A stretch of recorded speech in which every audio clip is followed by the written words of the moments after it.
حضور صلی اللہ علیہ وسلم کے پاس ایک مہمان آ گئے رات کے وقت میں۔ جب وہ آئے تو حضور نے پوچھا کھانا کھانا ہے؟ تم نے کہا کھانا ہے۔ جھوٹ اور بھوک کو جمع کرنا منع ہے؟ کہا جی کھانا ہے۔ تو حضور صلی اللہ علیہ وسلم نے فرمایا ازواج مطہرات کے گھروں میں پتہ کرو کچھ ہے۔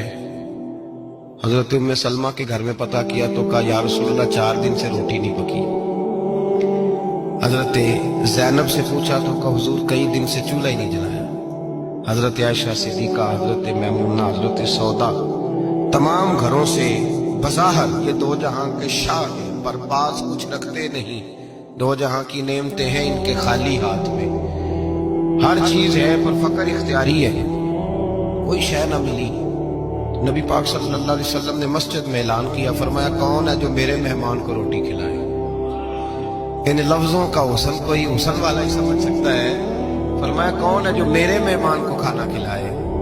تو ایک صحابی لے گئے اور اٹھے، وہ صحابی جو صحابہ میں غریب تھے، ایک انصاری جو غریب آدمی تھے، اگرچہ میرے محبوب کے غلاموں میں جو بڑے امیر تھے وہ بھی خرچ کرنے میں بڑے آگے تھے، حضرت عثمان غنی رضی اللہ تعالیٰ، حضرت عبد الرحمن ابن عوف، حضرت ابو بکر صدیق رضی اللہ۔ لیکن یہ غریب آدمی کا حضور میں لے جاؤں گا، میں لے کے جاؤں گا، یہ بخاری مسلم ہے۔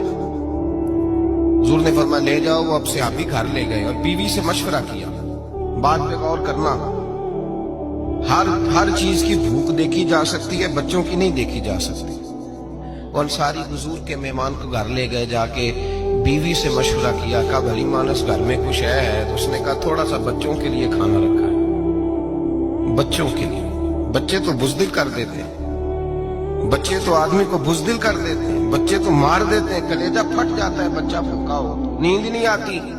اب صحابی اپنی بیوی سے کیا کہتے ہیں؟ کہتے ہیں بچوں کو بہلا کے سلا دے، اور رسول اللہ کے لیے نہیں، رسول اللہ کے مہمان کے لیے، بھائی نبی پاک کے لیے نہیں، حضور کے تجھ سے در در سے سگ اور سگ سے ہے مجھ کو نسبت، میری گردن میں بھی ہے دور کا پٹکا تیرا، تجھ سے در در سے سگ سگ سے ہے مجھ کو نسبت۔ لمبی بات ہے، بچوں کو سلا دو۔ بی بی نے بچوں کو سلا دیا تو میاں بیوی کا مشورہ ہوا کہ مہمان کے ساتھ بیٹھ کے روٹی کھانا بھی سنت ہے۔ تو اب مہمان کے ساتھ بیٹھ کے کھانا بھی ہے تو کھانا ہے ایک دو آدمی کا۔ اب خاوند اپنی بیوی کو تیار کرتا ہے کہ میں بھی کھانے میں بیٹھ جاؤں گا، تو بھی بیٹھ جانا، اور جب مہمان کھانے میں ہاتھ ڈال لے تو اٹھنا، کہنا وہ ہو دیا تو صحیح کیا ہی نہیں، ابھی بجھ جائے گا، اور جا کے دیا بجھا دینا۔ ہم ہاتھ ہلاتے رہیں گے، مہمان روٹی کھاتا رہے گا۔ اور یار اس درد کو، اس کیف کو سمجھو، گھر میں بچے بھی بھوکے، بچوں کی ماں بھی بھوکی، بچوں کا باپ بھی بھوکا، دسترخوان پہ روٹی لگ گئی، روٹیاں چون ڈالی، بی بی اٹھی کہنے لگی او ہو چراغ تو صحیح کیا ہی نہیں، یہ تو بجھ جائے گا۔ حوصلے مند بی بی جس نے بچے بھوکے سلا دیے، وہ بھوکے سوئے ہوئے بچوں کی بھوکی اماں اٹھی اور اپنے خامند کی تابے داری میں اٹھی، میں گڈی تے ہاتھ ڈور سجن دے، وہ جنج رکھے کونج رہنا ہے، اٹھی اور اس نے نہ دیا ٹھیک کرنے کے بہانے بجھا دیا۔ مہمان روٹی کھاتا رہا اور رسول اللہ کے نوکر قربانی دیتے رہے، وہ روٹی کھا کے سیر ہو کے بستر بچھایا تو سو گیا۔ یہ میاں بیوی ساری رات بچوں کی طرف دیکھتے رہے اور غور کرتے رہے اور راضی رہے کہ ہم نے حضور کا فریضہ نبھایا ہے۔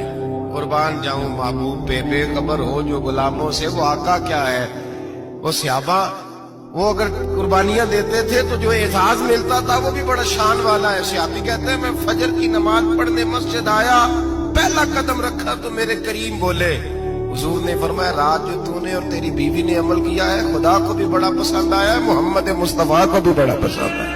اور پھر ایک لفظ اور ہے حدیث میں، ایک روایت میں کچھ جملے اور بھی ہیں۔ حضور نے فرمایا جب تو اور تیری بیوی رات مہمان کے ساتھ احسان کر رہے تھے نا تو عرش کا مالک تمہیں مسکرا کے دیکھ رہا تھا، رب تمہیں دیکھ کے مسکرا رہا تھا، رب تمہیں دیکھ کے مسکرا۔ در دامنی پہ شیخ ہماری نہ جائیے، ہم دامن نہ چھوڑ دیں تو فرشتے وضو کریں، پر میں وہ مسکرا رہا تھا کہ میرے بندے میرے رسول کی رضا کے لیے کیا کر رہے ہیں۔